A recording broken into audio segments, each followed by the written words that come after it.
ఇక దీంతో పాటు ఇంకొక విషయం కూడా చెప్పాలి. 1 కోటి మంది మహిళలను కోటీశ్వరులు చేస్తామని చెప్పి పదే పదే పదే పదే ముఖ్యమంత్రి గారు చెప్తా ఉంటారు. అయితే ఆ సెర్ప్ వ్యవస్థలో, ఆ సెల్ఫ్ హెల్ప్ గ్రూప్స్ లో స్త్రీనిధి అనేటటువంటి ఒక ఆర్గనైజేషన్ కూడా ఉంటుంది. ఆ స్త్రీనిధి సపరేట్ గా మహిళల కోసం కోఆపరేటివ్ ఏర్పాటు చేసి 2011 లో ఏర్పాటు చేశారు. అయితే అప్పటి నుండి ఇప్పటి వరకు ఈ స్త్రీనిధిని ఒక దయ్యం పట్టుకొని వెంటబడతా ఉన్నది.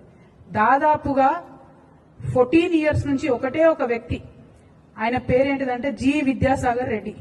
ఈయన యాక్చువల్ గా స్టేట్ ప్రాజెక్ట్ డైరెక్టర్ సెర్ప్ కి జాయిన్ అయ్యాడు.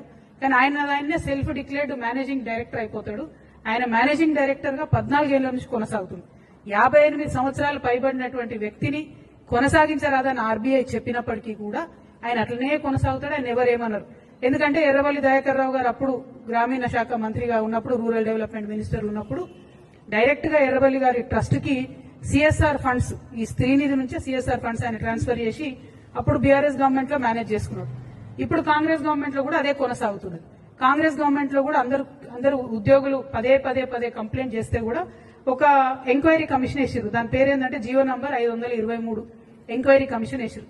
ఇంతవరకు ఆ ఎంక్వైరీ కమిషన్ ఏమైందంటే సీతక్క గారు మాట్లాడతలేరు.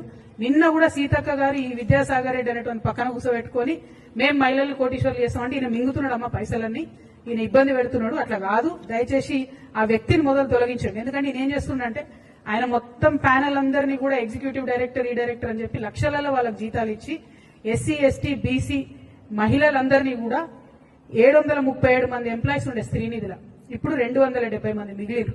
అందరినీ కూడా ఆయన తీసేసుకుంటూ వస్తున్నాడు. అన్ని రకాల రూల్స్ కూడా ఫ్లౌట్ అయిపోతా ఉన్నాయి. దీనికి ఖచ్చితంగా మీరు ఈ విద్యాసాగర్ రెడ్డి అనే వ్యక్తిని మీరు తొలగించాల్సిందే. ఆ స్త్రీనిధిలో జరుగుతున్నటువంటి అక్రమాలను ఖచ్చితంగా బయట పెట్టాల్సిందే. 523 జీవో ఎంక్వైరీ ఏమైందో కూడా సీతక్క గారు చెప్పాల్సిందే. మీరు చెప్పకపోతే మరి ఎర్రబల్లి గారికి ఎట్లయితే అండర్స్టాండింగ్ ఉండేనో మీకు కూడా ఉంటుందని అనుకోవాల్సి వస్తుంది. సీతక్క మంచిది, నాకు తెలుసు, అట్లా చేయదు.